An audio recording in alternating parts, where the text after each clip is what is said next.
கண்களை முடிச்சவன் ನಾವು ಕಣ್ಣುಗಳನ್ನು ಮುಚ್ಚಿ ಪ್ರಾರ್ಥನೆ ಮಾಡೋಣ. எங்களை அதிகமாக நேசிக்கிற நல்ல பிதாவே நன்றியோடு துதிக்கிறோம். ನಮ್ಮನ್ನು ಅಧಿಕವಾಗಿ ಪ್ರೀತಿಸುವಂತ ನಮ್ಮ ಕೃಪಾ ತಂದೆ ನಿಮಗೆ ಸ್ತುತಿ ಸ್ತೋತ್ರವನ್ನು ನಾವು ಸಲ್ಲಿಸುತ್ತೇವೆ. இந்த நாளை நீர் எங்களுக்கு ஆசீர்வதித்து தாரும்.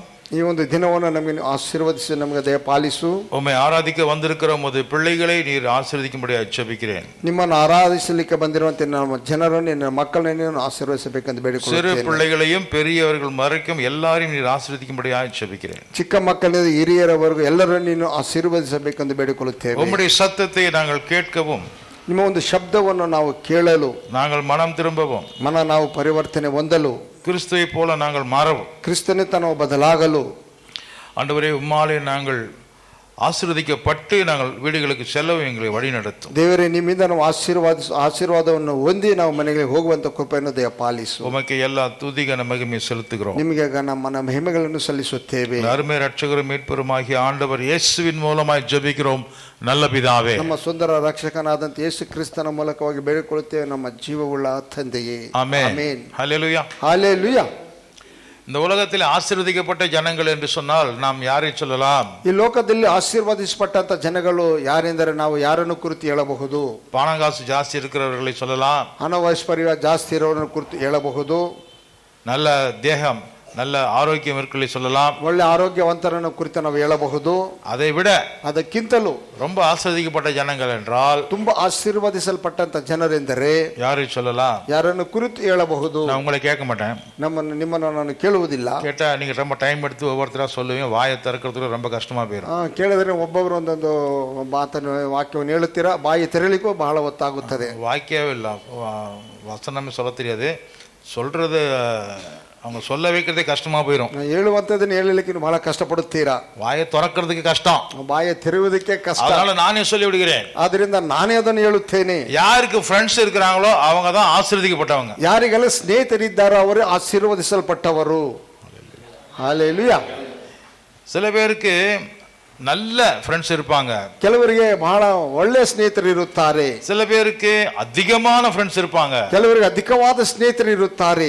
சில பேருக்கு ரொம்ப குறைஞ்ச பேர் தான் அவங்களுக்கு நெருக்கமா இருப்பாங்க. ಕೆಲವರಿಗೆ ಬಹಳ ಕಮ್ಮಿ ಸ್ನೇಹಿತರು ಇರುತ್ತಾರೆ. சில பேருக்கு சிநேகிதரே கிடையாது. ಕೆಲವರಿಗೆ ಸ್ನೇಹಿತರೇ ಇರುವುದಿಲ್ಲ. ரொம்ப ரொம்ப துக்கமான விஷயம். ಅದು ಬಹಳ ದುಃಖಕರವಾದಂತ ವಿಷಯ. உங்களுக்கு நண்பர்கள் இருக்கிறாங்களா? ನಿಮಗೆ ಸ್ನೇಹಿತರಿದ್ದಾರಾ? நீங்கள் யாரோடையாவது நீங்க மனவிட்டு பேசக்கூடிய அளவிற்கு ಫ್ರೆಂಡ್ಸ್ இருக்கிறாங்களா? ನೀವು ಯಾರೊಟ್ಟಿಗಾದರೂ ಮನ ಬಿಚ್ಚಿ ಮಾತನಾಡುವಂತ ಮಟ್ಟಿಗೆ ನಿಮಗೆ ಸ್ನೇಹಿತರಿದ್ದಾರಾ? ಯಾರು உங்களுக்கு ಫ್ರೆಂಡ್ಸ್? ಯಾರು ನಿಮಗೆ ಸ್ನೇಹಿತರು? அவங்கள சொன்னா ಅವರನ್ನು ಹೇಳಿದರೆ, நீங்கள் யார் என்று உங்களுக்கு நான் சொல்லுவேன். ನೀವು ಯಾರು, ನಿಮಗೆ ಯಾರು ಎಂದು ನಾನು ನಿಮಗೆ ಹೇಳುತ್ತೇನೆ. ನಿಮ್ಮ ಫ್ರೆಂಡ್ಸ್ ಯಾರು ಎಂದು ನನಗೆ ಹೇಳಿದರೆ ನೀವು ಯಾರು ಎಂದು ನಾನು ನಿಮಗೆ ಹೇಳುತ್ತೇನೆ. உங்க ಫ್ರೆಂಡ್ಸ್ வச்சு தான் நீங்க யாருன்னு கண்டுபிடிக்க முடியும். ನಿಮ್ಮ ಸ್ನೇಹಿತರಂತೆ ನೀವು ಯಾರು ಎಂದು ನಾವು ಕಂಡುಹಿಡಿಯಲಿಕ್ಕೆ ಸಾಧ್ಯವು. ಕರ್ತನಿಗೆ ಸ್ತೋತ್ರ. ದೇವರ ನಾಮಕ್ಕೆ ಸ್ತೋತ್ರವು. நம்ம ಫ್ರೆಂಡ್ಸ್, ನಮ್ಮ ಸ್ನೇಹಿತರು யாரு நமக்கு ரொம்ப க்ளோஸ் ஃப்ரெண்ட்? ಯಾರು ನಮಗೆ ಬಹಳ ಕ್ಲೋಸ್ ಆಗಿ ನಿಕಟವಾಗಿರುವಂತ ಸ್ನೇಹಿತನು. அந்த க்ளோஸ் ஃப்ரெண்ட் இருக்கிற க்ளோஸா இருக்கக்கூடிய ஃப்ரெண்ட் எப்படி இருப்பார்? ಆ ನಿಕಟವಾಗಿರುವಂತ ಕ್ಲೋಸ್ ಆಗಿರುವಂತ ಒಂದು ಸ್ನೇಹಿತನು ಹೇಗಿರುತ್ತಾನೆ அப்படின்னு சொன்னா ಹಾಗೆಂದು ಹೇಳಿದರೆ என்ன சொல்லுவீங்க? ಏನು ಹೇಳುತ್ತೀರಿ? சாதாரண ஃப்ரெண்டுக்கும் க்ளோஸ் ஃப்ரெண்டுக்கும் என்ன வித்தியாசம்? ಸಾಧಾರಣವಾದ ಸ್ನೇಹಿತನಿಗೂ ಬಹಳ ನಿಕಟವಾಗಿರುವಂತ ಸ್ನೇಹಿತನಿಗಿರುವಂತ ವ್ಯತ್ಯಾಸವೇನು?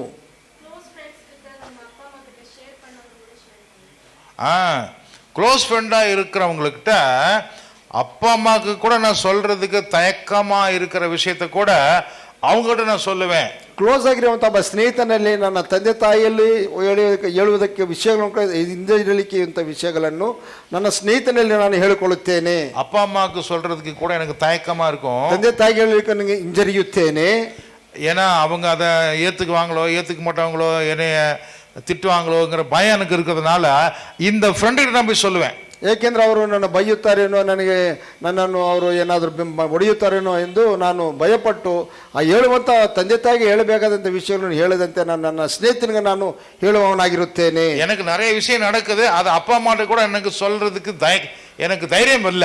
ನನ್ನ ಅನೇಕ ವಿಷಯಗಳು ನಡೆಯುತ್ತವಾದರೆ ನನ್ನ ತಂದೆ ತಾಯಿಗೆ ನಾನು ಅದನ್ನು ಹೇಳಲಿಕ್ಕೆ ನನಗೆ ಧೈರ್ಯವಿಲ್ಲ. ஆனா என் ஃப்ரெண்ட், நான் நம்புற ஃப்ரெண்டுக்கு நான் சொல்லுவேன். ಆದರೆ ನನ್ನ ನಂಬುವಂತ ನನ್ನ ಸ್ನೇಹಿತನಿಗೆ ನಾನು ಹೇಳುವೆನು. அதான் நீ சொன்ன. கை தட்டுங்க எல்லாரும். Very good, super. என்னுடைய பாதி மெசேஜ் அனுஷா முடிச்சிட்டா. ನನ್ನ ಅರ್ಧ ಒಂದು ಸಂದೇಶವನ್ನು ಅನುಷ ಮುಗಿಸಿದಳು. சும்மா பேருக்கு ஃப்ரெண்ட்ஸ்ன்னு இருக்கிறவங்க கிட்ட நீங்க என்ன சொல்லுவீங்க? ಸುಮ್ಮನೆ ಹೆಸರಿಗೆ ಸ್ನೇಹಿತರಾಗಿರುವವರಲ್ಲಿ ನೀವು ಏನನ್ನು ಹೇಳುತ್ತೀರಿ? நீங்க என்ன செய்வீங்க? ಏನು ಮಾಡುತ್ತೀರಿ? உங்க போன்ல கான்டாக்ட் லிஸ்ட்ல ஒரு ஆளா வச்சிருப்பீங்க, அவ்வளவுதான். ನಿಮ್ಮ ಫೋನ್ ಅಲ್ಲಿ ಕಾಂಟ್ಯಾಕ್ಟ್ ಲಿಸ್ಟ್ ನಲ್ಲಿ ಒಬ್ಬ ವ್ಯಕ್ತಿಯಾಗಿ ಅವರನ್ನು ಇಟ್ಟುಕೊಂಡಿರುತ್ತೀರ ಅಷ್ಟೇ, அவ்வளவுதான். ಅಷ್ಟೇ. அவங்க கிட்ட நீங்க போனே பண்ண மாட்டீங்க, ಅವರಿಗೆ ನೀವು ಫೋನ್ ಅನ್ನು ಮಾಡುವುದಿಲ್ಲ. அவங்க போன் பண்ணா கூட அதை நீங்க அலட்சியமா விட்டுருவீங்க. ಅವರೊಂದು ಪಕ್ಷ ಫೋನ್ ಮಾಡಿದ್ರೆ ನೀವು ಅದನ್ನ ಅಲಕ್ಷ್ಯವಾಗಿ ನೀವು ತಾತ್ಸಾರ ಮಾಡುತ್ತೀರಿ. எதை வேணும்னா குட் மார்னிங் சொல்லுவீங்க, ಬೇಕಾದ್ರೆ ನೀವು ಗುಡ್ ಮಾರ್ನಿಂಗ್ ಎಂದು ಹೇಳುತ್ತೀರಿ, இல்ல ஒரு வசனத்தை ஃபார்வர்ட் பண்ணுவீங்க, ಒಂದು ವಾಕ್ಯವನ್ನು ಅವರಿಗೆ ನೀವು ಕಳುಹಿಸಿಕೊಡುತ್ತೀರಿ. அவ்வளவுதான் செய்ய முடியும். ಅಷ್ಟೇ ನೀವು ಮಾಡಲಿಕ್ಕೆ ಸಾಧ್ಯ. க்ளோஸ் ಫ್ರೆಂಡ್ இருக்கிறவங்க கிட்ட, ಬಹಳ ಕ್ಲೋಸ್ ಆಗಿರುವಂತಹ ನಿಕಟವಾದ ಸ್ನೇಹಿತನಲ್ಲಿ என்ன பண்ணுவோம்? ಏನು ಮಾಡುತ್ತೇವೆ? we will share, ಅವರನ್ನು ನಾವು ಹಂಚಿಕೊಳ್ಳುತ್ತೇವೆ. மனசுக்குள் உள்ள இருக்கக்கூடிய விஷயத்தை எல்லாம் நாம் அவங்க கிட்ட சொல்றதுக்கு, ನಮ್ಮ ಮನಸ್ಸಿನಲ್ಲಿರುವಂತಹ ವಿಷಯಗಳನ್ನೆಲ್ಲ ಅವರಿಗೆ ನಾವು ಹೇಳುವುದಕ್ಕೆ நமக்கு ஆசையா இருக்கும். ನಮಗೆ ಬಹಳ ಆಸೆಯಾಗಿರುವಂತದ್ದಾಗಿರುವುದು. துக்கத்தையும் சொல்லுவோம், நல்லதையும் சொல்லுவோம், ದುಃಖವನ್ನು ಹೇಳಿಕೊಳ್ಳುತ್ತೇವೆ, ಒಳ್ಳೆಯದನ್ನು ಹೇಳಿಕೊಳ್ಳುತ್ತೇವೆ. ஏனென்றால் ಏಕೆಂದರೆ அவங்க நம்ம கிட்ட வந்து பிஸியா இருக்கிற மாதிரியே காட்டிக்கவே மாட்டாங்க. ಅವರು ನಾನು ಬಹಳ ಬಿಸಿಯಾಗಿದ್ದೇನೆ ಎಂದು ಅವರು ತೋರಿಸಿಕೊಳ್ಳುವುದೇ ಇಲ್ಲ. நம்ம போன் வந்த உடனே, ನಮ್ಮ ಫೋನ್ ಅವರಿಗೆ ಬಂದ ತಕ್ಷಣ அவங்க என்ன செய்வாங்க? ಅವರೇನು ಮಾಡುತ್ತಾರೆ? அட்டெண்ட் பண்ணுவாங்க, ತಕ್ಷಣ ಅದನ್ನು ಅಟೆಂಡ್ ಮಾಡುತ್ತಾರೆ, ಕೇಳುತ್ತಾರೆ. சப்போஸ் நீங்க பாதியில விட்டுட்டீங்கன்னா கூட, ಒಂದು ಪಕ್ಷ ಮಧ್ಯದಲ್ಲಿ ನೀವು ಬಿಟ್ಟರೆ அவங்களே போன் பண்ணி என்னாச்சு நடுவில் நின்னு போச்சு, ಏನಾಯಿತು ಅವರೇ ಫೋನ್ ಮಾಡಿ ಏಕೆ ಮಧ್ಯದಲ್ಲಿ ನಿಂತು ಹೋಯಿತು, என்னப்பா விஷயம் சொல்லு, ಏನು ವಿಶೇಷ ಹೇಳಪ್ಪ. இல்லப்பா ரொம்ப லேட் ஆகி போச்சு நைட்டுன்னு சொன்னா கூட, பரவாயில்ல நீ சொல்லு, நான் தனியா தான் இருக்கிறேன், சத்தமா சொல்லு, நான் தைரியமா இருக்கேன், கேட்கிறேன். ಇಲ್ಲಪ್ಪ ಬಹಳ ತಡವಾಗಿದೆ, ತಡರಾತ್ರಿ ಆಗಿದೆ, ಆದ್ದರಿಂದ ಇಲ್ಲ ಪರವಾಗಿಲ್ಲ, ಏನು ಸಮಸ್ಯೆ ಏನಿದ್ರು ಹೇಳಿ, ನಾನು ನಿಧಾನವಾಗಿ ಕೇಳುತ್ತೇನೆ. அப்படிப்பட்ட ஒரு நெருக்கமான ஃப்ரெண்ட்ஸ், ಈ ವಿಧವಾದಂತ ಬಹಳ ನಿಕಟವಾದಂತ ಸ್ನೇಹಿತರು ஒருவனுக்கு இருந்தால், ಒಬ್ಬನಿಗೆ ಇದ್ದರೆ அவன் உண்மையிலேயே ஆசீர்வதிக்கப்பட்டவன், ಅವನು ನಿಜವಾಗಿ ಆಶೀರ್ವದಿಸಲ್ಪಟ್ಟವನು. Praise the Lord. Praise the Lord. கர்த்தராகிய இயேசு ಕರ್ತನಾದ ಯೇಸು பகலே இரவு சாயங்காலம் நைட்டு எல்லா நேரத்திலையும் தன்னுடைய சீஷர்களோடு கூட இருந்தார். ಹಗಲು ರಾತ್ರಿ ಬೆಳಿಗ್ಗೆ ಸಂಜೆ ಮಧ್ಯರಾತ್ರಿ ಎಲ್ಲಾ ಸಮಯದಲ್ಲೂ ಯೇಸು ಕ್ರಿಸ್ತನು ತನ್ನ ಶಿಷ್ಯರೊಟ್ಟಿಗೆ ಇದ್ದನು. அவர் சொன்னாரு, ಆತನು ಹೇಳಿದನು, நான் உங்களை என்னுடைய சிநேகிதர் என்று சொல்லுகின்றேன், ನಾನು ನಿಮ್ಮನ್ನು ನನ್ನ ಸ್ನೇಹಿತರಿಂದ ನಾನು ಹೇಳುತ್ತೇನೆ. ஹல்லேலூயா, ಹಲ್ಲೆಲೂಯಾ. நான் உங்களை நேசிக்கிறேன். ನಾನು ನಿಮ್ಮನ್ನು ಪ್ರೀತಿಸುತ್ತೇನೆ. எந்த அளவுக்கு நேசிக்கிறேன்? ಎಷ್ಟರ ಮಟ್ಟಿಗೆ ನಾನು ಪ್ರೀತಿಸುತ್ತೇನೆ? பிதா எனக்கு சொல்லி கொடுத்தது எல்லாத்தையும் நான் உங்களுக்கு சொல்லுகிறேன். ತಂದೆಯು ನನಗೆ ಹೇಳಿಕೊಟ್ಟಿದ್ದೆಲ್ಲವನ್ನು ನಾನು ನಿಮಗೆ ಹೇಳುತ್ತೇನೆ. ஒன்ன கூட நான் மறைச்சு வைக்கல. ಒಂದನ್ನು ನಾನು ಮರೆ ಮಾಡುವುದಿಲ್ಲ. ಫ್ರೆಂಡ್ கிட்ட நீங்க எதையாவது மறைப்பீங்களா? ಸ್ನೇಹಿತನಲ್ಲಿ ನೀವು ಯಾವ್ದಾದ್ರು ಮರೆ ಮಾಡುತ್ತೀರಾ? ஹல்லேலூயா, ஹல்லேலூயா. மனைவி கிட்ட கூட புருஷன் சில விஷயங்களை மறைத்து விடுவான். ಹೆಂಡತಿಯಲ್ಲಿ ಕೂಡ ಪುರುಷನ ಕೆಲವು ವಿಷಯಗಳನ್ನು ಹೇಳದಂತೆ ಮರೆ ಮಾಡುತ್ತಾನೆ. புருஷனிடத்துல எல்லா விஷயத்தையும் சொல்ல வேண்டுமா என்று சொல்லி மனைவி யோசிக்கிறாள். ಪುರುಷನಿಗೆ ಎಲ್ಲವನ್ನು ನಾನು ಹೇಳಬೇಕಾ ಎಂದು ಹೆಂಡತಿ ಯೋಚನೆ ಮಾಡುತ್ತಾಳೆ. ಇದೆಲ್ಲ உங்களுக்கு தேவையில்லாத விஷயம், நீங்க பாட்டுக்கு வேலையை பாருங்க. ಇದು ನಿಮ್ಮ ಅವಶ್ಯವಿಲ್ಲ, ನಿಮ್ಮ ಕೆಲಸ ನೀವು ನೋಡ್ಕೊಂಡು ಹೋಗ್ರಿ. யார் இடத்துல நீங்க சொல்லுவீங்க? ಯಾರ ಬಳಿಯಲ್ಲಿ ನೀವು ಹೇಳುತ್ತೀರಿ? Only trustworthy friend. நீங்கள் நம்பிக்கைக்குரிய ஒரு சிநேகிதன் உங்களுக்கு கிடைத்தால், ನಿಮಗೆ ಭರವಸೆಯುಳ್ಳ ನಂಬಿಕೆಯುಳ್ಳ ಒಬ್ಬ ಸ್ನೇಹಿತನು ನಿಮಗೆ ಸಿಗುವುದಾದರೆ, ஹல்லேலூயா, ஹல்லேலூயா, அவர்களைத்தான் நீங்கள் உங்கள் க்ளோஸ் ஃப்ரெண்டாக நினைப்பீர்கள். ಅವರನ್ನೇ ಬಹಳ ನಿಕಟವಾದ ಸ್ನೇಹಿತರಾಗಿ ನೀವು ನೆನೆಸುತ್ತೀರಿ. அப்படிப்பட்ட ஃப்ரெண்டுக்கு நீங்க என்ன பண்ணுவீங்க? ಆ ವಿಧವಾದ ಸ್ನೇಹಿತನಿಗೆ ನೀವು ಏನು ಮಾಡುತ್ತೀರಿ?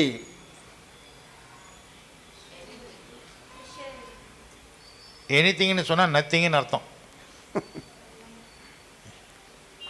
எதானாலும் செய்வேன் அப்படின்னா ஒண்ணுமே செய்ய மாட்டேன். வாங்க வீட்டுக்கு வாங்க, ಮನೆಗೆ ಬನ್ನಿ எப்பன்னு சொல்றது இல்ல, ಯಾವಾಗಂತ ಹೇಳುವುದಿಲ್ಲ. எப்பமா வர்றதுன்னா எப்போனாலும் வாங்க, ಯಾವಾಗ ಬರೋದ ಮುಂದೆ ಯಾವಾಗ ಬೇಕಾದ್ರೂ ಬನ್ನಿ அப்படின்னு என்ன அர்த்தம்? ಹಾಗಂದ್ರೆ ಏನು ಅರ್ಥ? நீ எப்பவுமே வரமாட்டேன்னு அர்த்தம். ನೀನು ಯಾವಾಗಲೂ ಬರುವುದಿಲ್ಲ ಎಂದು ಅರ್ಥ. புதன்கிழமை சாயங்காலம் 8 மணிக்குன்னு சொன்னா அது கண்டிப்பா இருக்கும், அங்க வந்துடலாம், வரலாம். ಬುಧವಾರ ಸಂಜೆ 8 ಗಂಟೆಗೆ ಅಂತ ಹೇಳಿದ್ರೆ ನಿಜವಾಗಿ ಅದು ಇರುತ್ತದೆ, ನಿಜವಾಗಿ ಅಲ್ಲಿಗೆ ಬರಬೇಕು. எப்பனாலும் வாங்க அப்படின்னா ಯಾವಾಗ ಬೇಕಾದ್ರೂ ಬನ್ನಿರಿ ಎಂದರೆ, ஓ அப்படியா, எப்பனாலும் வரலாம், இன்னைக்கு வேண்டாம் எப்பனாலும் வரலாம், இன்னைக்கு வேண்டாம் எப்பனாலும் வரலாம், இன்னைக்கு வேண்டாம் எப்பனாலும் வரலாம், அது என்னைக்குமே வராது. ಸರ್ ಹಾಗಾದ್ರೆ ಸರಿ, ಇವತ್ತು ಬೇಡ ಯಾವಾಗ ಬೇಕಾದ್ರೂ ಬರಬಹುದು, ಇವತ್ತು ಬೇಡ ಯಾವಾಗ ಬೇಕಾದ್ರೂ ಬರಬಹುದು, ಯಾವಾಗ ಬೇಕಾದ್ರೂ ಬರಬಹುದು. ஏதாவது கொடுப்பீங்களா ஆண்டவருக்கு? எனிதிங் ஐ வில் கிவ் அப்படின்னா நத்திங் யூ வில் கிவ். ಯಾವ್ದಾದ್ರು ದೇವರಿಗೆ ಕೊಡ್ತೇನೆ, ಏನ್ ಬೇಕಾದ್ರೂ ಕೊಡುತ್ತೇನೆ ಅಂತ ಹೇಳಿದ್ ಯಾವುದನ್ನು ಕೊಡುವುದಿಲ್ಲ. கர்த்தருக்கு ஸ்தோத்திரம். ದೇವರ ನಮಗೆ ಸ್ತೋತ್ರವು. யோவான் சுவிசேஷம் ಯೋಹಾನನು ಬರೆದ ಸುವಾರ್ತೆ 15ாம் அதிகாரம் 15ನೇ ಅಧ್ಯಾಯ 13வது ವಚனம். 13ನೇ ವಾಕ್ಯ. 15ನೇ ಅಧ್ಯಾಯ 13ನೇ ವಾಕ್ಯ. ಯೋಹಾನನು ಬರೆದ Chapter ಸುವಾರ್ತೆ 15 verse 13. ಪ್ರಾಣವನ್ನೇ ಸ್ನೇಹಿತರಿಗೋಸ್ಕರ ಕೊಡುವ ಪ್ರೀತಿಗಿಂತ ಹೆಚ್ಚಿನ ಪ್ರೀತಿಯು ಯಾವುದೂ ಇಲ್ಲ. தமிழ், தெலுங்கு, இங்கிலீஷ் எதுக்குமே வாய் வராதா? ஆமென். thank you. God bless you all. ஒருவன் தன் சிநேகிதருக்காக தன் ஜீவனை கொடுக்கிறானே, அந்த அன்பை விட ஒரு அதிகமான அன்பு எதுவுமே இல்லை. ಪ್ರಾಣವನ್ನೇ ಸ್ನೇಹಿತನಿಗೋಸ್ಕರ ಕೊಡುವ ಪ್ರೀತಿಗಿಂತ ಹೆಚ್ಚಿನ ಪ್ರೀತಿಯು ಯಾವುದೂ ಇಲ್ಲ. உயிரையே கொடுக்கிறவன் தான் ಜೀವವನ್ನೇ ಕೊಡುವವನೇ தன்னுடைய நண்பன். ತನ್ನ ಸ್ನೇಹಿತನು. ஹல்லேலூயா. ಹಲ್ಲೆಲೂಯಾ. உயிரையே கொடுக்கிறவன் ಜೀವವನ್ನೇ ಕೊಡುವವನು வேற எதையுமே கொடுக்காம இருப்பானா? ಬೇರೆ ಏನಾದರೂ ಕೊಡಲಿಕ್ಕೆ ಅವನಿಂದ ಆಗುವುದಿಲ್ಲವೇ? கர்த்தருக்கு ஸ்தோத்திரம். ದೇವರ ನಾಮಕ್ಕೆ ಸ್ತೋತ್ರವು. ஹல்லேலூயா. ಹಲ್ಲೆಲೂಯಾ. தேவன் நம்மளை நேசிக்கிறார். ದೇವರು ನಮ್ಮನ್ನು ಪ್ರೀತಿಸುತ್ತಾನೆ. அவர் நேசிக்கிறார் என்று சொன்னால் அவர் எதையாவது செய்கிறார்னு அர்த்தம். ಆತನು ಪ್ರೀತಿಸುತ್ತಾನೆ ಅಂದ್ರೆ ಆತನು ಏನಾದರೂ ಒಂದು ಮಾಡುತ್ತಾನೆ ಎಂದು ಅರ್ಥವು. அவர் நம்ம மேல அன்பு வைக்கிறார் என்று சொன்னால் ಆತನು ನಮ್ಮ ಮೇಲೆ ಪ್ರೀತಿ ಇಡುತ್ತಾನೆ ಎಂದು ಹೇಳಿದರೆ அவர் எதையோ ஒன்று நமக்காக செய்து கொண்டே இருக்கிறார் அர்த்தம். ಅದು ಆತನು ಯಾವುದೋ ಒಂದನ್ನು ನಮಗಾಗಿ ಮಾಡುತ್ತಲೇ ಇದ್ದಾನೆಂದು ಅರ್ಥವು. ஆபிரகாம் என்னுடைய சிநேகிதன் என்று கர்த்தர் சொல்லி இருந்தார். ಅಬ್ರಹಾಮನು ನನ್ನ ಸ್ನೇಹಿತನೆಂದು ಯೆಹೋವನು ಹೇಳಿದ್ದನು. ஏசாயாவின் புத்தகம் 41ாம் அதிகாரம் ಏಸಾಯ ಪ್ರವಾದನ ಪುಸ್ತಕ 41ನೇ ಅಧ್ಯಾಯ 8வது வசனத்தை நம்ம படிச்சோம். 8ನೇ ವಾಕ್ಯವನ್ನು ನಾವು ಓದಿದೆವು. என்னுடைய சிநேகிதனாகிய ஆபிரகாம் என்று ನನ್ನ சொல்கிறார். ಸ್ನೇಹಿತನಾದ ಅಬ್ರಹಾಮನು. அப்படின்னா ஆண்டவர் இந்த உலகத்திலே ஒரு மனிதனை குறித்து அப்படி சொல்லுகிறார். ಹಾಗಾದರೆ ದೇವರು ಈ ಲೋಕದಲ್ಲಿ ಒಬ್ಬ ಮನುಷ್ಯನನ್ನು ಕುರಿತು ಆ ವಿಧವಾಗಿ ಹೇಳುತ್ತಾನೆ. மோசேயை பத்தி சொல்லலையா? ಮೋಸೆಯನ್ನು ಕುರಿತು ಹೇಳಲಿಲ್ಲವೇ? சொன்னாரா சொல்லலீங்களா? ಹೇಳಿದನು. ஆபிரகாமுக்கு சொன்னதை போல சொல்லல. ಅಬ್ರಹಾಮನಿಗೆ ಹೇಳಿದಂತೆ ಹೇಳಲಿಲ್ಲ. ஆபிரகாம் பார்த்து என் சிநேகிதன் என்று சொன்னார். ಅಬ್ರಹಾಮನನ್ನು ನೋಡಿ ನನ್ನ ಸ್ನೇಹಿತನು ಎಂದು ಹೇಳಿದನು. ஆனால் மோசே இடத்துல என்னுடைய தாசன் என்று சொல்லுகிறார். ಆದರೆ ಮೋಸೆಯ ಬಳಿ ನನ್ನ ದಾಸನು ಎಂದು ಹೇಳಿದನು. ஒரு ஃப்ரெண்ட் கிட்ட முகமுகமா பேசுறத போல நான் மோசே கிட்ட பேசினேன். ಒಬ್ಬ ಸ್ನೇಹಿತನ ಹತ್ರ ಮುಖಾಮುಖಿಯಾಗಿ ಮಾತನಾಡುವಂತೆ ನಾನು ಮೋಸೆಯ ಬಳಿಯಲ್ಲಿ ಮಾತನಾಡಿದೆನು. ஒரு ஃப்ரெண்டு கிட்ட பேசுறத மாதிரி நான் மோசே கிட்ட பேசினேன். என் ஃப்ரெண்ட் யார் தெரியுமா? ಆಬ್ರಹಾಂ. ಒಬ್ಬ ಸ್ನೇಹಿತನೊಟ್ಟಿಗೆ ಮಾತನಾಡುವಂತೆ ಮೋಸನೊಟ್ಟಿಗೆ ನಾನು ಮಾತನಾಡಿದನು. ಆದರೆ ನನ್ನ ಸ್ನೇಹಿತನು ಯಾರು ಗೊತ್ತುಂಟೆ? ಅಬ್ರಹಾಮನು. ஹல்லேலூயா. ஹல்லேலೂಯಾ. இந்த ஆபிரகாமுடைய வாழ்க்கையில ಈ ಅಬ್ರಹಾಮನ ಜೀವನದಲ್ಲಿ அவர் அன்பு காட்டுகிறார். ಆತನು ಪ್ರೀತಿ ತೋರಿಸುತ್ತಾನೆ. அவர் எப்படி நடந்து கொள்கிறார், ಆತನು ಹೇಗೆ ನಡೆದುಕೊಳ್ಳುತ್ತಾನೆ, அதைத்தான் நாம இங்க நெகேமியா புத்தகத்தில் வாசிக்கிறோம். ಅದನ್ನೇ ನಾವು ನೆಹೆಮಿಯ ಪುಸ್ತಕದಲ್ಲಿ ನಾವು ಓದುತ್ತೇವೆ. நெகேமியா 9ாம் அதிகாரம் ನೆಹೆಮಿಯ 9ನೇ ಅಧ್ಯಾಯ 6வது வசனம் 7வது வசனம் 8வது வசனத்தை நம்ம வாசிப்போம். 6, 7 வாசிக்க வேண்டாம், நான் சொல்லுகிறேன். 6, 7 ವಾಕ್ಯಗಳನ್ನು ನಾವು ಓದೋಣ. நம்ம வாசிக்க வேண்டாம், ಓದುವುದು ಬೇಡ, நானே சொல்லுகிறேன். ನಾನು ಹೇಳುತ್ತೇನೆ. அந்த வசனத்துல என்ன இருக்குது அப்படின்னா ಆ ವಾಕ್ಯದಲ್ಲಿ ಏನಿದೆ ಎಂದರೆ நிறைய விஷயங்கள் இருக்குது. ಅನೇಕ ವಿಷಯಗಳುಂಟು. ಮೊದಲನೆಯದಾಗಿ நேசிக்கிறவர், ஆபிரகாமை நேசிக்கிறவர் யார் என்றால் அவர் கர்த்தர். ಅಬ್ರಹಾಮನನ್ನು ಪ್ರೀತಿಸುವ ಆತನು ಯಾರೆಂದರೆ ಆತನು ಯೆಹೋವನು. ஹல்லேலூயா. ಹಲ್ಲೆಲೂಯಾ. அவர் ஒருவர் தான் கர்த்தர். ಆತನೊಬ್ಬನೇ ಯೆಹೋವನು. அவர்தான் வானத்தையும் வானாதி வானங்களையும் சர்வ சேனைகளையும் பூமியையும் அதிலுள்ள எல்லாவற்றையும் சமுத்திரங்களையும் அவைகளுள்ள எல்லாவற்றையும் ಉಂಟಾಕಿನ கர்த்தர். ಆತನೇ ಉನ್ನತೋನ್ನತವಾದಂತ ಆಕಾಶವನ್ನು, ಅದರ ಸೈನ್ಯವನ್ನು, ಭೂಮಿಯನ್ನು, ಅದರ ಮೇಲಿರುವ ಸಮುದ್ರವನ್ನು, ಎಲ್ಲ ಜಲಚರಗಳನ್ನು ಉಂಟು ಮಾಡಿದಂತ ಆತನು. அவர் கர்த்தர். ಆತನು ಯೆಹೋವನು. ಎರಡನೆಯದಾಗಿ அவர்தான் எல்லாவற்றையும் உண்டாக்கினவர். ಆತನೇ ಎಲ್ಲವನ್ನು ಸೃಷ್ಟಿ ಮಾಡಿದಾತನು. ಮೂರನೆಯದು எதையெல்லாம் உண்டாக்கினாரோ அவைகளை எல்லாம் அவர் ಕಾಪಾಡುகிற கர்த்தர். ಏನೆಲ್ಲ ಆತನು ಉಂಟು ಮಾಡಿದ ಎಲ್ಲವನ್ನು ಕಾಪಾಡುವಂತ ಯೆಹೋವನಾಗಿದ್ದಾನೆ. ஹல்லேலூயா. ಹಲ್ಲೆಲೂಯಾ. அடுத்தது ನಂತರದ್ದು ಮೂರನೆಯದು. ஒன்னாவது என்ன? ಮೊದಲನೆಯದೇನು? கர்த்தர், ಯೆಹೋವನು. ஆபிரகாமை நேசிக்கிறவர் யாரு? ಅಬ್ರಹಾಮನನ್ನು ಪ್ರೀತಿಸುವ ಆತನು ಯಾರು? கர்த்தர், ಯೆಹೋವನು. சரி, அவர் என்ன செய்கிறாரு? ಆತನು ಏನು ಮಾಡುತ್ತಾನೆ? எல்லாவற்றையும் உண்டாக்கினவர், ಎಲ್ಲವನ್ನು ಸೃಷ್ಟಿ ಮಾಡಿದನು. மூரನೆಯದು அவர் தான் சிருஷ்டித்த எல்லாவற்றையும் அப்படியே தன் இஷ்டத்துக்கு விட்டுறல, அவைகளை காப்பாற்றுகிறார். ತಾನು ಸೃಷ್ಟಿ ಮಾಡಿದಂತ ಎಲ್ಲವನ್ನು ಹಾಗೆ ಇಷ್ಟಕ್ಕೆ ಬಿಡಲಿಲ್ಲ, ಅವೆಲ್ಲವನ್ನು ಕಾಪಾಡುವಾತನು. அது மூன்றாவது. ಅದು ಮೂರನೆಯದು. தான் சிருஷ்டித்தவைகளை அவர் காப்பாற்றுகிறார். ತಾನು ಸೃಷ್ಟಿ ಮಾಡಿದ್ದನ್ನು ಆತನು ಕಾಪಾಡುತ್ತಾನೆ. நாலாவது, ನಾಲ್ಕನೆಯದು, அவருக்கு எல்லா வானத்தின் சேனைகள் எல்லாம் பணிந்து கொள்ளுகிறது. அவர் ஆராதிக்கப்படுகிறவராயிருக்கிறார். ಆತನಿಗೆ ಆಕಾಶದ ಸೈನ್ಯಗಳೆಲ್ಲವೂ ಆತನಿಗೆ ಅಡ್ಡ ಬೀಳುವವು, ಆತನ ಆರಾಧನೆಗೆ ಆತನು ಪಾತ್ರನಾಗಿದ್ದಾನೆ. 6வது வசனத்துல 6ನೇ ವಾಕ್ಯದಲ್ಲಿ 4 ಪಾಯಿಂಟ್ பாக்குறோம். ಈ 4 ಅಂಶಗಳನ್ನು ನಾವು ನೋಡುತ್ತೇವೆ. அவர் கர்த்தர், ಆತನು ಯೆಹೋವನು, அவர் கிரியேட்டர், அவர் சிருஷ்டிக்கிறவர், ಆತನು ಸೃಷ್ಟಿ ಮಾಡಿದ ಆತನು, அவர் ಪ್ರೊಟೆಕ್ಟರ್, அவர் நம்மை பாதுகாக்கிறவர், ಆತನು ನಮ್ಮನ್ನು ಕಾಪಾಡುವಾತನು. he is to be worshipped, அவர் ಆರಾಧಿக்கப்படுகிறவர், ಆತನ ಆರಾಧನೆಗೆ ಪಾತ್ರನು. சரி, 7வது வசனத்திலே பார்க்கும்போது 7ನೇ ವಾಕ್ಯದಲ್ಲಿ ನಾವು ನೋಡುವಾಗ அவர் ஆபிரகாமை தெரிந்து கொண்டவர், ಅವರು ಅಬ್ರಹಾಮನನ್ನು ಆರಿಸಿಕೊಂಡಾತನು. ஹalleluya. ஹalleluya. ஆபிரகாமை கர்த்தர் தன் ஃப்ரெண்டாக தெரிந்து கொண்டார். ಅಬ್ರಹಾಮನನ್ನು ಯೆಹೋವ ದೇವರು ತನ್ನ ಸ್ನೇಹಿತನಾಗಿ ಆರಿಸಿಕೊಂಡನು. ஹalleluya. ஹalleluya. ஃப்ரெண்ட அவர் தெரிஞ்சுக்கிட்டாரு. ಸ್ನೇಹಿತನನ್ನು ಆತನು ಆರಿಸಿಕೊಂಡನು. ஆபிரகாம் என்றவன் ஆகல, ஆபிராமை அவர் கர்த்தர் தெரிந்து கொண்டார். ಅಬ್ರಹಾಮನನ್ನು ಆಗಿಲ್ಲ, ಅಬ್ರಾಮನನ್ನು ದೇವರು ಆರಿಸಿಕೊಂಡನು. ஆபிராம், ಆಬಿರಾಮ್ அப்படித்தான் இருந்துச்சு அவன் பேரு. ಅಬಿದೇವ ಇತ್ತು ಅವನ ಹೆಸರು. அவனிடத்துல ஒரு பிள்ளைகள் இல்ல, ஒரு சந்ததி இல்ல, ஒரு குடும்பமே இல்ல, வெறும் தம்பதியா மட்டும் தான் இருக்கிறாங்க. ಅವ್ರಿಗೆ ಮಕ್ಕಳಿಲ್ಲ, ಸಂತತಿ ಇಲ್ಲ, ಒಂದು ಕುಟುಂಬವೇ ಇಲ್ಲ, ಬರೀ ದಂಪತಿಗಳಾಗಿ ಅವರು ಇದ್ದರು. ದಂಪತಿ அப்படின்னா 2 பேர். ಆದ್ರೆ ಹಾಗಂದ್ರೆ ಇಬ್ಬರು ಮಾತ್ರ.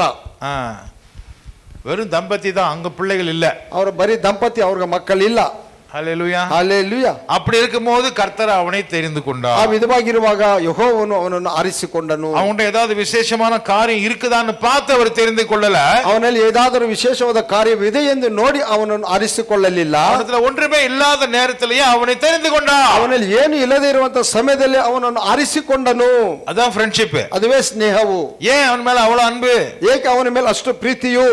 அதுக்கு ஒரு காரணமே தேவையில்லை. ಅದಕ್ಕೊಂದು ಕಾರಣವೇ ಬೇಕಾಗಿಲ್ಲ. அவருக்கு பிடிச்சிருக்குது, ಆತನಿಗೆ ಇಷ್ಟವಾಯಿತು, அவர் தெரிந்து கொள்கிறார், ಆತನು ಆರಿಸಿಕೊಂಡನು. கர்த்தருக்கு ஸ்தோத்திரம். ದೇವರ ನಾಮಕ್ಕೆ ಸ್ತೋತ್ರವು. அப்புறம் ಅನಂತರ அது 5வது பாயிண்ட். ಅದು 5ನೇ ಅಂಶವು. 6வது பாயிண்ட், 6ನೇ ಅಂಶವು அவன் எந்த ஊர்ல இருந்தான் என்பதை இந்த வசனம் சொல்லுகிறது. ಆತನು ಯಾವ ಊರಿನಲ್ಲಿ ಇದ್ದಾನೆಂಬುದನ್ನು ಈ ವಾಕ್ಯವು ನಮಗೆ ಹೇಳುತ್ತದೆ. கல்தேயர் பட்டணத்திலே, ಕಲ್ದೆಯರ ಪಟ್ಟಣದಲ್ಲಿ ஓர் என்கிற ஒரு ஊரு, ಊರ್ ಎನ್ನುವ ಒಂದು ಪಟ್ಟಣ, ஊர் என்கிற ஊரு, ಊರ್ ಎನ್ನುವ ಒಂದು ಪಟ್ಟಣ, ஊர் என்கிற ஒரு ஊரு, ಊರ್ ಎನ್ನುವಂತ ಒಂದು ಊರು. அந்த ஊர் தான் இன்னைக்கு எல்லாருக்குமே சொல்றோம், ஊரு ஊரு ஊர்னு சொல்றோம். ಆ ಊರನ್ನು ಕುರಿತು ಎಲ್ಲರಿಗೂ ನಾವು ಊರು ಊರು ಎಂದು ಹೇಳುತ್ತೇವೆ. ஆபிரகாமுக்கு சொந்த இடம் ஊரு, ಅಬ್ರಹಾಮನ ಸ್ವಂತ ಸ್ಥಳವು ಊರು. உங்க ஊரு எதுன்னு நம்ம கேக்குறோம். ನೀವು ನಿಮ್ಮ ಊರು ಯಾವುದೆಂದು ನಾವು ಕೇಳುತ್ತೇವೆ. ஏனென்றால் ಏಕೆಂದರೆ அந்த ஊருங்கிற இடத்துல இருந்து கர்த்தர் அழைத்து கொண்டு வெளியிலே வந்தார். ಆ ಊರಿನ ಪಟ್ಟಣದಿಂದ ದೇವರು ಅಬ್ರಹಾಮನನ್ನು ಆಚೆಗೆ ಕರೆದನು. நான் இங்க இருக்கிறேன், ನಾನು ಇಲ್ಲಿದ್ದೇನೆ, மைசூர்ல இருக்கிறேன், ಮೈಸೂರಲ್ಲಿದ್ದೇನೆ. என்ன யாராவது கேட்டாங்கன்னா, ನನ್ನನ್ನು ಯಾರಾದರೂ ಕೇಳಿದರೆ உங்க ஊரு எதுன்னு கேட்டா, ನಿಮ್ಮ ಊರು ಯಾವುದೆಂದು ಕೇಳಿದರೆ என்ன அர்த்தம்? ಅದರ ಅರ್ಥವೇನು? கர்த்தர் என்னை ஏதோ ஒரு இடத்துல இருந்து இங்க கொண்டு வந்திருக்கிறாரு, எங்க இருந்து வந்திருக்கிறீங்கன்னு அர்த்தம். ಕರ್ತನು ನನ್ನನ್ನು ಎಲ್ಲಿಂದಲೂ ಇಲ್ಲಿಗೆ ಕೊಂಡು ಬಂದಿದ್ದಾನೆ ಎಂದು ಅರ್ಥ. ಎಲ್ಲಿಂದ ಬಂದಿದೆ ಎಂದು ಅರ್ಥವು. என்னுடைய ஊரு ನನ್ನ ಊರು சேலம் நான் சொல்லுவேன். ಸೇಲಂ ಎಂದು ನಾನು ಹೇಳುತ್ತೇನೆ. நீங்க என்ன சொல்லுவீங்க? ನಾನು ಮೈಸೂರು ಅಂತ ಹೇಳುತ್ತೇನೆ. மைசூர்ல இருந்தே வந்து மைசூருக்கு வந்திருக்கீங்களா? ಹುಟ್ಟಿದ್ದು ಬೆಳೆದಿದ್ದು ಓದಿದ್ದು ರಿಟೈರ್ಡ್ ಆಗಿದ್ದೆಲ್ಲ ಇಲ್ಲ. கர்த்தருக்கு ஸ்தோத்திரம். ஹalleluya.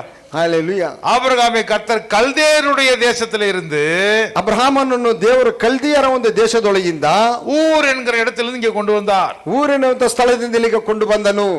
அது எத்தனாவது பாயிண்ட்? ಅದು ಎಷ್ಟನೇ ಅಂಶವದು?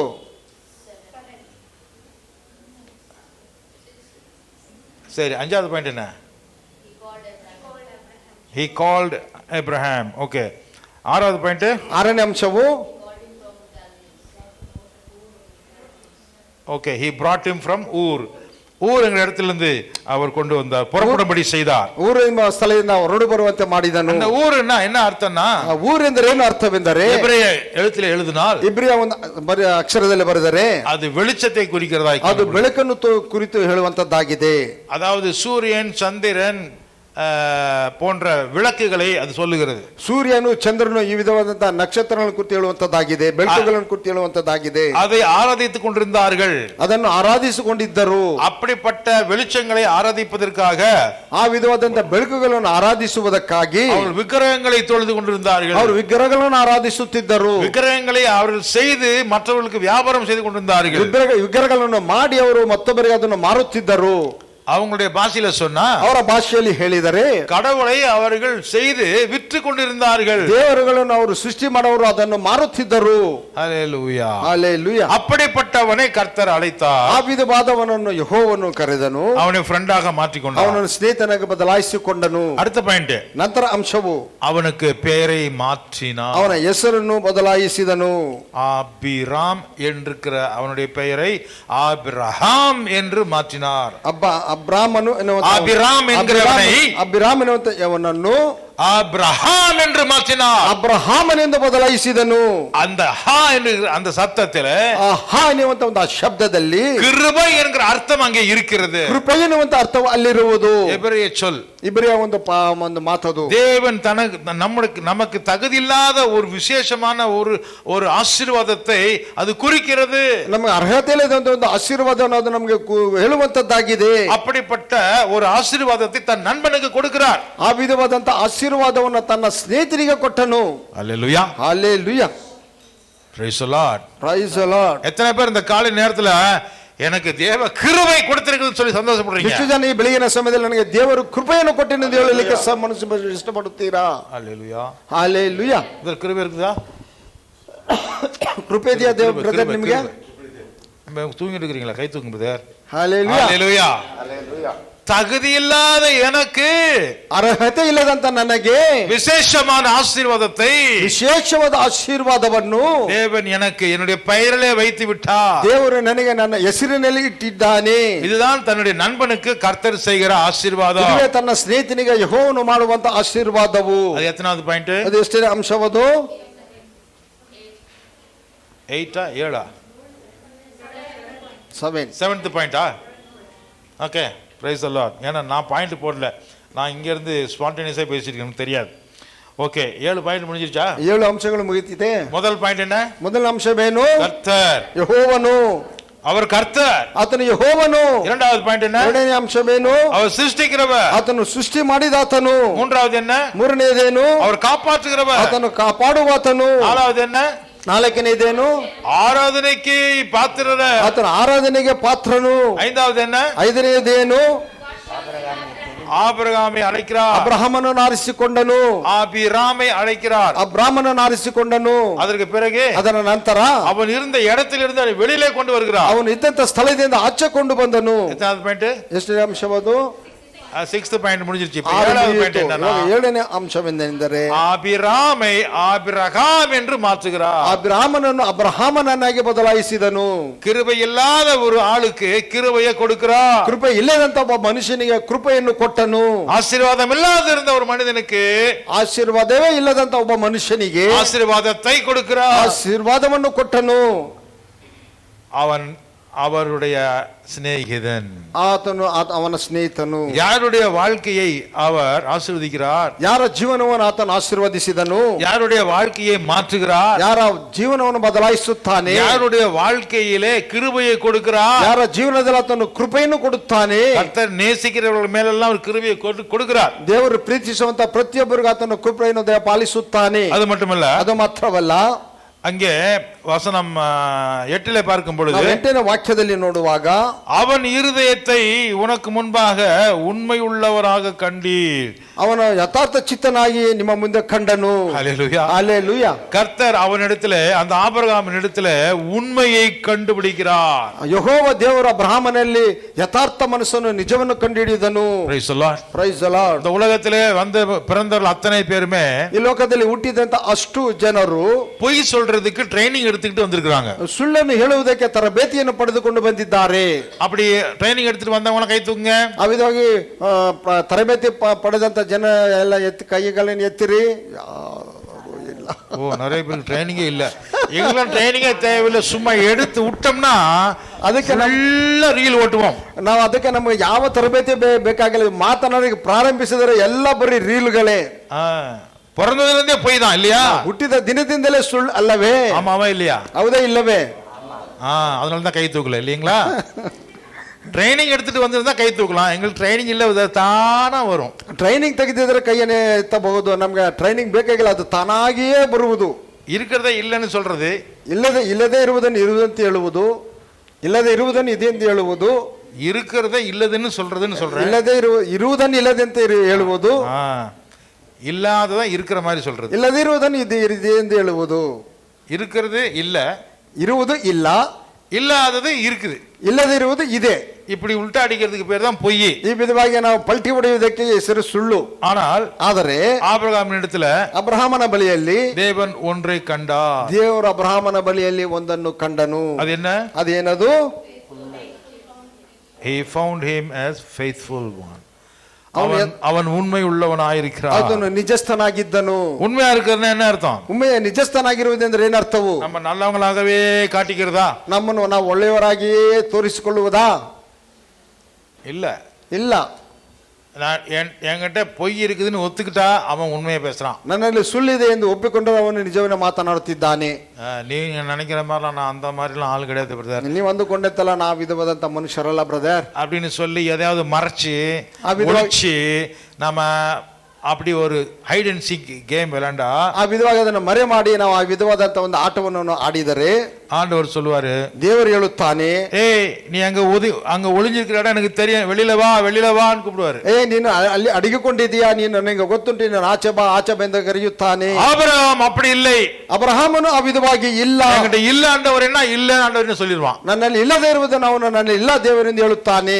என்கிட்ட இருக்குதுன்னு சொன்னா ஆமாண்டவரே நாங்கிட்ட பாவம் இருக்குதுன்னு சொல்லிடுவான். ನನ್ನಲ್ಲಿ ಇದೆ ಎಂದರೆ ಹೌದು ದೇವರೇ ನನ್ನೆಲ್ಲ ಪಾಪ ಇದೆ ಎಂದು ಅವನು ಒಪ್ಪಿಕೊಳ್ಳುತ್ತಾನೆ. அவன் நிரபராதியாக அப்படியே வெளியரங்கமாக நிர்வாணமாக தேவனுக்கு முன்பாக நிற்கிறான். ಅವನು ನಿರಪರಾಧಿಯಾಗಿ ಬಹಿರಂಗವಾಗಿ ದೇವರ ಬಳಿಯಲ್ಲಿ ನಿರ್ವಾಣಿಯಾಗಿ ಅವನು ನಿಂತಿದ್ದಾನೆ. அவன் எதையும் கூட்டி குறைச்சு சொல்லாதவனாக காணப்படுகிறான். ಅದನ್ನು ಅವನು ಯಾವುದನ್ನು ಸೇರಿಸಿ ಲೆಕ್ಕ ಹಾಕಿ ಅವನು ಹೇಳುವವನಾಗಿರಲಿಲ್ಲ என்று இங்கு வசனம் சொல்லுது ಎಂದು ಈ ವಾಕ್ಯವು ನಮಗೆ ಹೇಳುತ್ತದೆ. ஆனா அவனுடைய சரித்திரத்தை பார்த்தால், ಆದರೆ ಅವನ ಜೀವನ ಚರಿತ್ರೆಯನ್ನು ನಾವು ನೋಡಿದರೆ அவன் போய் சொன்னானா? ಅವನು ಸುಳ್ಳು ಹೇಳಿದನೇ? ಹೇಳಿದನು இல்லையா? ಹೌದಲ್ಲವೇ? பயந்தானா? ಭಯಪಟ್ಟನೇ? ಭಯಪಟ್ಟನು. அப்புறம் எப்படி ஆண்டவர் இப்படி சொல்றாரு? ಆದರೆ ಹೇಗೆ ದೇವರು ಇಲ್ಲಿ ಅವನನ್ನು ಕುತ್ತಿ ವಿಧವಾಗಿ ಹೇಳುತ್ತಾನೆ? இது எழுதப்பட்ட சமயத்துல ஆபிரகாம் செத்துட்டான். ಇಲ್ಲಿ ಈ ಒಂದು ಸಮಯ ಇಲ್ಲಿ ಬರೆದಂತ ಸಮಯದಲ್ಲಿ ಅಬ್ರಹಾಮನು ಮರಣ ಹೊಂದಿದನು. இது எழுதின சமயம் சிறையிருப்பில் இருந்து வெளியில வந்த இஸ்ரவேலர்களுடைய சமயம். ಇದರಲ್ಲಿ ಬರೆದಂತ ಸಮಯವು ಸೆರೆವಾಸದಿಂದ ಆಚೆ ಬಂದಂತ ಇಸ್ರಾಯೇಲರ ಒಂದು ಸಮಯವು. ಅವರು சிறையிருப்பிலிருந்து வெளியில வந்த பிறகு, ಸೆರೆವಾಸದಿಂದ ಆಚೆ ಬಂದ ನಂತರ அவர்களுக்கு கர்த்தர் என்ன செய்தார் என்பதை எழுதுகிறான் நெகமியா. ಅವರಿಗೆ ಯೆಹೋವನು ಏನು ಮಾಡಿದನೆಂದು ಬರೆಯುತ್ತಿದ್ದಾನೆ ನೆಹೆಮಿಯನು. அப்பொழுது ಆಗ ஆபிரகாமுடைய வாழ்க்கையில ஒரு பெரிய மாற்றம் வந்ததை ஒரு நாள் கர்த்தர் கண்டார் என்று அவன் எழுதுகிறான். ಅಬ್ರಹಾಮನ ಜೀವನದಲ್ಲಿ ಒಂದು ಬದಲಾವಣೆ ಹೊಂದಿದ್ದನ ಬಂತೆಂದು ದೇವರು ಕಂಡನೆಂದು ಅವನು ಬರೆದಿದ್ದಾನೆ. அவன் பிரயாணத்தை ஆரம்பிக்கும் பொழுது அவன் உண்மையிலோனாக இல்லை. ಅವನು ಪ್ರಯಾಣ ಪ್ರಾರಂಭಿಸುವಾಗ ಅವನು ನಿಜಸ್ಥನಾಗಿ ಇರಲಿಲ್ಲ.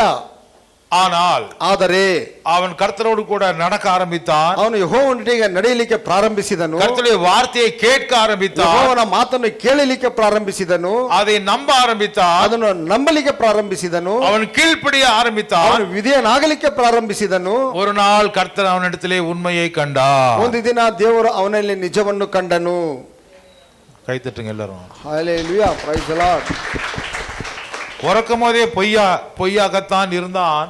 ಹುಟ್ಟುವಾಗ ಅವನು ಸುಳ್ಳನಾಗಿದ್ದನು. ஆசீர்வாதமில்லாதவனாகத்தான் ಆದರೆ அவனுடைய வாழ்க்கையை கர்த்தர் மாற்றுகிறார். ಅವನ ಜೀವನವನ್ನು ಯೆಹೋವನು ಬದಲಾಯಿಸಿದನು. ஹல்லேலூயா, ஹல்லேலூயா. நம்மையும் கூட கர்த்தர் அப்படித்தான் பார்ப்பார். ನಮ್ಮನ್ನು ಕೂಡ ದೇವರು ಆ ವಿಧವಾಗಿ ನೋಡುತ್ತಾನೆ. எப்போ? ಯಾವಾಗ நம்ம உண்மையை ಒತ್ತುಕೊಳ್ಳುம் போது, ನಾವು ನಿಜವನ್ನು ಒಪ್ಪಿಕೊಳ್ಳುವಾಗ, அப்ப அவர் சொல்வாரு, ಆಗ ಆತನು ಹೇಳುತ್ತಾನೆ, இப்ப நான் உன்னை உண்மையுள்ளவனாக பார்க்கிறேன். ಈಗ ನಾನು ನಿನ್ನನ್ನು ನಿಜಸ್ಥನಾಗಿ ನೋಡುತ್ತಿದ್ದೇನೆ. Praise the Lord, praise the Lord. அப்போஸ்தலனாகிய பவுல் கூட அப்படிதான் சொன்னான். ಅಪೊಸ್ತಲನಾದ ಪೌಲನು ಆ ವಿಧವಾಗಿ ಹೇಳಿದ್ದಾನೆ, கர்த்தர் என்னை உண்மையுள்ளவனாக எண்ணி அவருடைய ஊழிய ஊழியத்தை எனக்கு கொடுத்திருக்கிறார். ಯೆಹೋವನು ನನ್ನನ್ನು ನಿಜಸ್ಥನೆಂದು ಎಂದುಕೊಂಡು ಆತನ ಸೇವೆಯನ್ನು ನನಗೆ ಕೊಟ್ಟನು. ஹல்லேலூயா. ಹಲ್ಲೆಲೂಯಾ. அதனாலதான் நான் இங்கே ஊழியம் செய்து கொண்டிருக்கிறேன். ಆದ್ದರಿಂದಲೇ ನಾನು ಇಲ್ಲಿ ಸೇವೆಯನ್ನು ಮಾಡುತ್ತಿದ್ದೇನೆ. கர்த்தர் ஆபிரகாம் இடத்துல உண்மையை கண்டுபிடித்தார். ಯೆಹೋವನು ಅಬ್ರಹಾಮನಲ್ಲಿ ನಿಜವನ್ನು ಕಂಡುಹಿಡಿದನು. அது எத்தனைமா? ಅದು ಎಷ್ಟು? அது 8. அதற்கு பிறகு ಅದರ ನಂತರ ஆபிரகாமோடு கூட ஒரு உடன்படிக்கை செய்தார். ಅಬ್ರಹಾಮನಿಗೆ ಆತನು ಒಡಂಬಡಿಕೆಯನ್ನು ಮಾಡಿಕೊಂಡನು. ஹல்லேலூயா. ಹಲ್ಲೆಲೂಯಾ. தன்னுடைய ஃப்ரெண்டு அப்படின்னு சொன்னா ತನ್ನ ಸ್ನೇಹಿತನೆಂದು ಹೇಳಿದರೆ அவனுக்கு எனக்கு என்ன இருக்குது? ಅವನಿಗೆ ನನಗೆ ಏನಿರುವುದು? ஒண்ணுமே இல்ல நீங்க சொன்னீங்கன்னா ಏನಿಲ್ಲವೆಂದು ನೀವು ಹೇಳಿದರೆ அவன் உண்மையான ஃப்ரெண்டே இல்ல. ಅವನು ನಿಜವಾದ ಸ್ನೇಹಿತನೇ ಅಲ್ಲ. ஒரு உண்மையான ஃப்ரெண்டுக்கும் எனக்கு என்ன இருக்கும்? ಒಬ್ಬ ನಿಜವಾದ ಸ್ನೇಹಿತನಿಗೂ ನನಗೆ ಏನಿರುವುದು? உடன்படிக்கை வந்துவிடும். ಒಡಂಬಡಿಕೆಯು ಬರುವುದು. ஹல்லேலூயா. ಹಲ್ಲೆಲೂಯಾ. கர்த்தர் தன்னுடைய சிநேகிதனாகிய ஆபிரகாமோடு உடன்படிக்கை செய்தார். ಯೆಹೋವನು ತನ್ನ ಸ್ನೇಹಿತನಾದ ಅಬ್ರಹಾಮನೊಟ್ಟಿಗೆ ಒಡಂಬಡಿಕೆಯನ್ನು ಮಾಡಿಕೊಂಡನು. அந்த உடன்படிக்கையில என்ன இருக்கும்? ಆ ಒಡಂಬಡಿಕೆಯಲ್ಲಿ ಏನಿರುವುದು? நான் சொல்றத நீ கேப்பியா? ನಾನು ಹೇಳುವುದನ್ನು ನೀನು ಕೇಳುತ್ತೀಯಾ?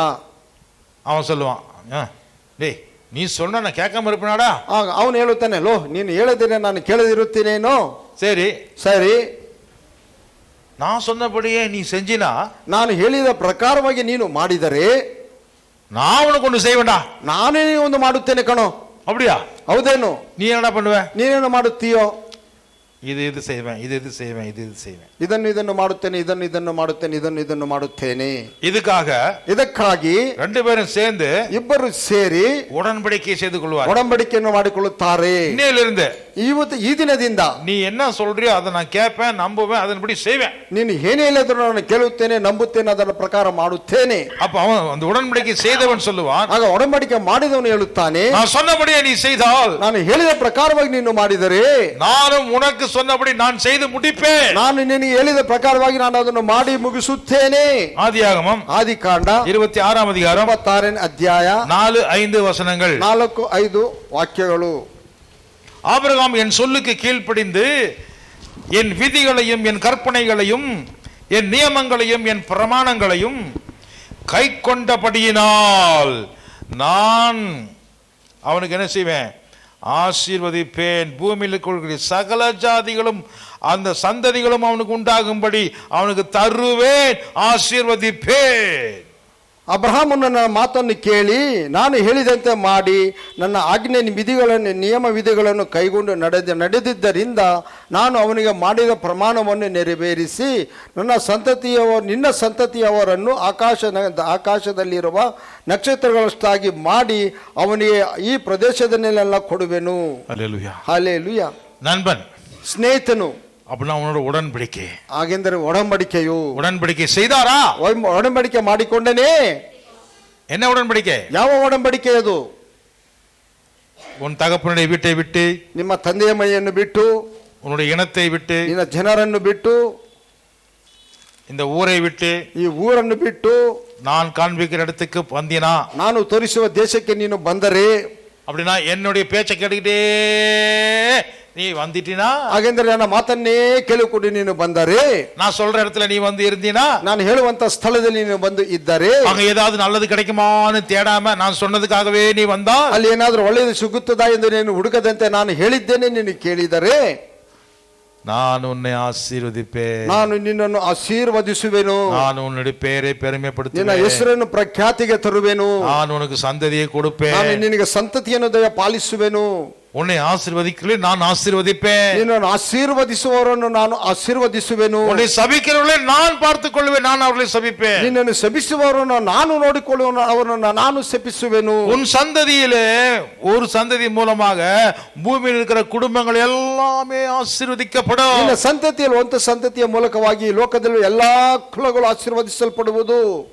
அதை சொல்லும் பொழுது ಅದನ್ನು ಹೇಳುವಾಗ அவனுக்கு குழந்தைகள் இல்லை, ಅವನಿಗೆ ಮಕ್ಕಳಿಲ್ಲ, அவன் பேரு பெருசா ஆகல, ಅವನ ಹೆಸರು ಪ್ರಖ್ಯಾತಿಗೆ ಬರಲೇ ಇಲ್ಲ, அவனுக்கு சந்ததிகளே இல்லை, ಅವನಿಗೆ ಸಂತಾನವೇ ಇಲ್ಲ, அவனுக்கு சொந்த பூமியும் இல்லை, ಸ್ವಂತ ಭೂಮಿಯೇ ಇಲ್ಲ, எல்லாவற்றையும் விட்டு விட்டு வந்து விட்டான். ಎಲ್ಲವನ್ನು ಬಿಟ್ಟು ಬಿಟ್ಟು ಬಂದನು. ஏன் விட்டுட்டு வந்தான்? ಏಕೆ ಆ ವಿಧವಾಗಿ ಬಂದನು? சொன்னவரை அவன் நம்பினான், அவரை ஃப்ரெண்டாக ஏற்றுக்கொண்டான். ಹೇಳಿದಾತನನ್ನು ಅವನು ನಂಬಿದನು, ತನ್ನ ಸ್ನೇಹಿತನಾಗಿ ಸ್ವೀಕರಿಸಿದನು. அல்லேலூயா. ಹಲ್ಲೆಲೂಯಾ. அப்பா அம்மாவை விட்டுட்டு கூட ஃப்ரெண்ட்ஸுக்காக போறதுக்கு ஆபிரகாம் முடிவு பண்ணிட்டான். ತಂದೆ ತಾಯಿಯನ್ನು ಕೂಡ ಬಿಟ್ಟು ಸ್ನೇಹಿತನಿಗೆ ಹೋಗಲಿಕ್ಕೆ ಅಬ್ರಹಾಮನು ತೀರ್ಮಾನ ತೆಗೆದುಕೊಂಡನು. ஆனா நீ சூஸ் பண்ற ஃப்ரெண்ட் எப்படிப்பட்ட ஃப்ரெண்டா இருக்கணும்? ಆದರೆ ನೀನು ಆರಿಸಿಕೊಳ್ಳುವಂತಹ ಸ್ನೇಹಿತನು ಯಾವ ವಿಧವನಾಗಿರಬಹುದು? திடீர்னு நேத்து முளைச்சு திடீர்னு நாளைக்கு டாட்டா சொல்றவனா இருக்க கூடாது. ದಿಢೀರಂತ ನಿನ್ನೆ ಬೆಳೆದು ನಂತರ ದಿನದಲ್ಲಿ ಟಾಟಾ ಹೇಳುವವನಾಗಿರಬಾರದು. அந்த மாதிரி இருக்கிற நிறைய பேர் ஃப்ரெண்ட்ஸ் பண்ணுங்க, தப்பு இல்லை. ஆனா அவங்க பேச்சை கேட்டுக்கிட்டு உங்க வாழ்க்கையெல்லாம் கொடுத்துடாதீங்க. ಆ ವಿಧವಾದ ಸ್ನೇಹಿತರನ್ನು ಮಾಡಿಕೊಳ್ಳಿ, ಅದು ತಪ್ಪಲ್ಲ. ಆದರೆ ಅವರನ್ನು ನಂಬಿ ನಿಮ್ಮ ಜೀವನವನ್ನ ಕೈಗೆ ನೀವು ಕೊಡಬೇಡಿರಿ. அப்ப எப்படிப்பட்ட ஃப்ரெண்டு? ಹಾಗಾದ್ರೆ ಯಾವ ವಿಧವಾದಂತ ಸ್ನೇಹಿತನು? சொன்னதை செய்து நிறைவேற்றி முடிக்கிறவராக இருக்க வேண்டும். ಹೇಳಿದ್ದನ್ನು ಮಾಡಿ ನೆರವೇರಿಸಿ ಮುಗಿಸುವಂತವನಾಗಿರಬೇಕು. 10வது பாயிண்ட் என்ன தெரியுமா? 10ನೇ ಅಂಶವು ಏನು ಗೊತ್ತುಂಟೆ? அவர் ஆபிரகாமுக்கு பண்ணின உடன்படிக்கையின்படி ಆತನು ಅಬ್ರಹಾಮನಿಗೆ ಮಾಡಿದ ಒಡಂಬಡಿಕೆ ಪ್ರಕಾರವಾಗಿ ನೆರವೇರಿಸಿದನು. ஹல்லேலூயா. ಹಲ್ಲೆಲೂಯಾ. அதைத்தான் நாம் அங்கே வாசிக்கிறோம். ಅದನ್ನು ನಾವಿಲ್ಲಿ ಓದುತ್ತೇವೆ. ஏன்? ಏಕೆ? அவர் நீதியுள்ள ஃப்ரெண்ட். ಆತನು ನೀತಿಯುಳ್ಳ ಸ್ನೇಹಿತನು. ஹல்லேலூயா. ಹಲ್ಲೆಲೂಯಾ. அவர் நீதியுள்ளவர். அது 10வது பாயிண்ட். ಆತನು ನೀತಿಯುಳ್ಳ ಆತನು, ಅದು 10ನೇ ಅಂಶವು. ஓகே, ஒரு பாயிண்ட் சொல்லுங்க பார்க்கலாம். ಒಂದೊಂದು ಅಂಶವಾಗಿ ನಾವು ಹೇಳೋಣ. முதலாவது பாயிண்ட், ಮೊದಲನೇ ಅಂಶವು ஆபிரகாமுடைய ஃப்ரெண்ட், ಅಬ್ರಹಾಮನ ಸ್ನೇಹಿತನು கர்த்தர், ಯೆಹೋವನು. ஓகே, இரண்டாவது பாயிண்ட், ಎರಡನೇ ಅಂಶವು அவர் சிருஷ்டித்தவர், ಆತನು ಸೃಷ್ಟಿಕರ್ತನು. மூன்றாவது பாயிண்ட், அவர் பாதுகாக்கிறவர், ಕಾಪಾಡುವಾತನು. நாலாவது பாயிண்ட், ಆರಾಧಿக்கப்பட வேண்டியவர், ಆರಾಧನೆಗೆ ಪಾತ್ರನು. அஞ்சாவது பாயிண்ட், ಐದನೇ ಅಂಶ, ஆபிரகாமை அழைத்தவர், ಅಬ್ರಹಾಮನನ್ನು ಕರೆದಾತನು. ஆறாவது பாயிண்ட், அவனுடைய ஊர்ல இருந்து அவனை வெளியில கொண்டு வந்தவர், ಆತನ ಊರಿಂದ ಆಚೆ ಕೊಂಡು ಬಂದಾತನು. ಕೃಪೆನು. அவனுடைய பெயரை மாற்றினவர், ಹೆಸರನ್ನು ಬದಲಾಯಿಸಿದನು. எத்தனாவது பாயிண்ட்? ஏழாவது பாயிண்ட், ಏಳನೇ ಅಂಶವು. எட்டாவது பாயிண்ட், யார் ஃபெய்த்ஃபுல்?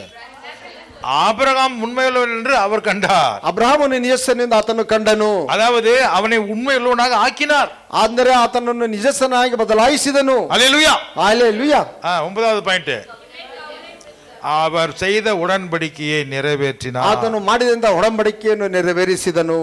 10வது பாயிண்ட், 10ನೇ ಅಂಶವು, அவர் நீதியுள்ள தேவன். ಆತನು ನೀತಿಯುಳ್ಳ ದೇವರು. ஹல்லேலூயா. ಹಲ್ಲೆಲೂಯಾ. அவர் உங்களோடு கூட ஃப்ரெண்டா இருக்க விரும்புறாரு. ಆತನು ನಿಮ್ಮೊಟ್ಟಿಗೆ ಸ್ನೇಹಿತನಾಗಿ ಇರಲಿಕ್ಕೆ ಇಷ್ಟಪಡುತ್ತಾನೆ. எத்தனை பேர் அதுக்கு இಷ್ಟப்படுறீங்க? ಎಷ್ಟು ಜನ ಅದಕ್ಕೆ ನೀವು ಕೈ ಎತ್ತಿ ಇಷ್ಟಪಡುತ್ತೀರಾ? ಯೇಸು உங்க ஃப்ரெண்டா இருக்கிறாரா? ನಿಮ್ಮ ಸ್ನೇಹಿತನಾಗಿದ್ದಾನೆಯೇ அப்படின்னு அவர் வார்த்தை நீங்க கேட்பீங்களா? ಹಾಗಾದ್ರೆ ಆತನ ಮಾತನ್ನು ನೀವು ಕೇಳುತ್ತೀರಾ? அவருக்காக எல்லாத்தையும் விட்டுட்டு வருவீங்களா? ಆತನಿಗಾಗಿ ಎಲ್ಲವನ್ನು ಬಿಟ್ಟು ಬರುತ್ತೀರಾ?